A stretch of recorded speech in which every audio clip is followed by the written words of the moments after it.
はい、今回は MP47 のパート5、ハイテクの実力です。ハイテクといっても、この車についているハイテクは、セミオートマチックとトラクションコントロール、あと、決勝レースには投入されなかったんですけど、一応開発中のアクティブサスということになります。どのように開発が進んでいったのかと、あとそのハイテクたちがどういう性能を持っていたのかっていうのを見ていきたいと思います。はい、まずセミオートマに関してニール・オートレイさんですね。92年にマクラーレンは初めてドライブバイワイヤーを採用しましたね。そうだね。でも正直に言えば、あれよりもっと簡単なやり方があったと思う。ホンダは複数の電気モーターでスロットルを動かしていたけど、そのモーターがかなり重く、制御方式も複雑だったんだ。ここでホンダはって言ってるのが、このセミオートマチックはホンダ主導で作ったので、ホンダはって言ってますね。で、電子制御スロットルを使ったセミオートマチックだと。だけど、そのスロットルを動かすのをモーターで動かしてたんで、重くて複雑だと。これ以降ドライブバイワイヤーを出してくる他のチームは油圧でやってますよね。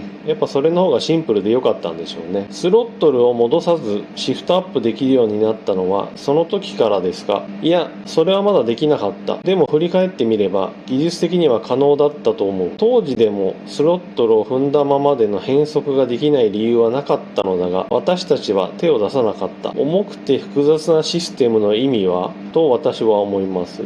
このインタビューは GP カーストーリーの MP47 から撮ってるんですけど、改めて読んで私これ驚いたんですけど、シフトアップするときにいちいちアクセルを戻してたんだって結構びっくりしました。ドライブバイワイヤーのセミオートマなんで、ギアチェンジに関してはこのマクラーレンが一番進んでるみたいな話だったと思ったんですけど、進んでないですよね。アクセル戻さないといけないんですよね。で、重くて複雑なシステムってさっき言ってますよね。すいません、ちょっとツッコミばっかになっちゃうんですけど、それアクセルを戻さなくてもギアチェンジができるというのも含めて、コンピューターがアクセルの回路を調整するっていうのがドライブバイワイヤーだと思うんですけど、ちょっとよくわからないです。じゃあ今回もね、非常にわかりやすい河合さんのインタビューをこの当時の F1 グランプリ特集からね抜粋します。セミオートマチックギアボックスはどんどん改良されたみたいだね。シフトダウンはステアリング上のボタン一つであらかじめプログラムされた通りに作動する。プログラム1、2のボタンがあって、例えば5から2速、6から3速へ自動的に落ちてくれる。このプログラムによって自動でシフトダウンできるというのが GP カーストーリーにちゃんと書いてくれてないので、河合さんが細かく説明してくれて非常に助かりました。やはり実践投入されてて、そのコースによってね、何速から何速に落とすっていう、それを2つぐらい準備しといてドライバーが使い分けてたってことですね。ベルガーは MP47A はステアリング操作が多いから、これがなかったらもっと悲惨になっていたと思うよと言っていたということらしいですね。ステアリングの修正が忙しいからシフトダウンに手間を取られてたら、ステアリングの修正がおろそかになっちゃうということでしょうかね。ちょっと残念な情報ですけど、何しろでもドライバーの助けにはなってたんですね。ドイツ GP ではついにと言うべきか、シフトアップ時のフルオートマチック化がなされていた。でもこれは単純にエンジンのレブリミッターと連動したシステム。バンプに乗ってしまうと駆動輪の負荷が一瞬抜けてしまってエンジンのリミッターが効いてしまい、実際にはまだトルクカーブの途中でギアが勝手に上がってしまうんですよ。つまりバンプの多い路面では使えない。どちらかというと宝の持ち腐れだね。はい、河合さんの説明非常に分かりやすいですね。ドイツグランプリからシフトアップは自動になったんだけど、それは単純にレブリミッターと連動してるだけだから、車がバンプに乗って要するに一瞬浮いたような状態になって、そこでホイールスピンしますよね。すごい短時間でも。そうすると回転は跳ね上がるんで、シフトアップしちゃうとタイヤのグリップが戻るとまだ加速の途中だからシフトアップしてほしくないんだけど、その一瞬のタイヤの空転によって次のギアに行っちゃうってことですよね。だからフラットな路面じゃないと使えないと。 MP48 でシフトアップ距離ベースで運用してたって話がありましたよね。あれ要するにこのトラブルを避けるために距離ベースでシフトアップしてたってことなんですね。この説明を聞くとなるほどって思いますよね。ハンガリー GP から実戦投入されたトラクションコントロール、ウィリアムズ・ルノーと思想は一緒。そのシステムは前後輪のスピード差から駆動輪のスリップ率を検出して、それが大きい場合はシリンダーのイグニッションをカットすることによって適正なトルクに下げてやる。そうすればアクセルを開けすぎても立ち上がりでロスが少なくなる。システム自体はウィリアムズと全く同じですよね。で、実践に投入されてどれぐらい効果があったのかっていうのを知りたいんですけど、これに関してはドライバーが語ってるのがなくてちょっと分かりませんでした。すごい役に立ったのか、それともいまいちだったのか、ちょっと詳細が不明です。はい、次はね、アクティブサスに関してですね。ドライバーはアクティブサス導入を望んでいた。ベルガー、完璧なアクティブが完成すればライドハイトの変化は大した問題ではなくなるだろう。そうすればピッチ角に敏感すぎる問題も自動的に解消するはずだ。前の動画で紹介した通り、この MP47 は車が揺れることによってダウンフォースが抜けるという癖があってドライバーを苦しめてました。 MP48 のインタビューでデュランさんが語ってた話だと、リアが沈んだ時に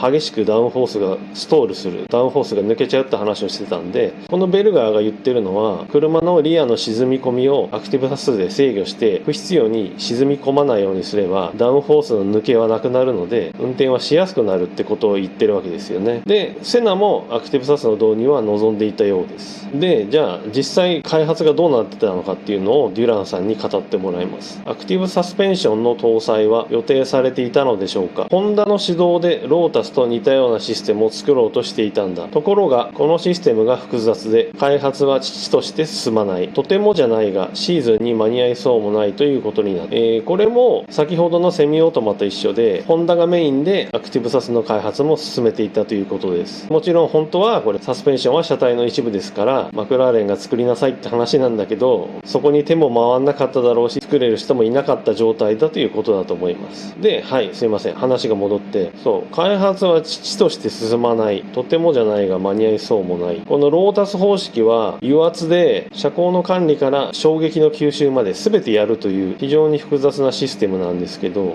その複雑さゆえに開発が進まなかったって言ってますね。一方ウィリアムズが採用していたシステムははるかにシンプルで効率も良かった。そこで内部で話し合った結果ウィリアムズ式に切り替えようと決まったんだけどタイミング的には遅すぎた。問題のアクティブサスペンションは MP47B に搭載されて日の目を見たが、やはり複雑すぎるのがネックになって現実的にはあまりいい選択肢ではなかった。ウィリアムズのアクティブサスペンションは先ほど話したロータス方式と違ってもうちょっと割り切ったシステムですよね。3チャンネルシステムですし、4輪をバラバラにコンピューターでバタバタ動かすってシステムじゃないんですね。先ほど話したロータス方式は4輪バラバラに全てコントロールするんで情報量がすごいわけですけど、ウィリアムズはもうちょっとそれを省いてると。だけどそれがちょうど効率が良かったっていうことですよね。で、マクラーレンは開発が進まないので、じゃあうちもそれに切り替えようってことになったらしいんだけど遅すぎたと。一応その不完全なアクティブサスペンションは MP47B として、イタリアグランプリでしたかね、ほんのちょっと走らせたんですね。決勝レースにはもちろん使ってないです。だけど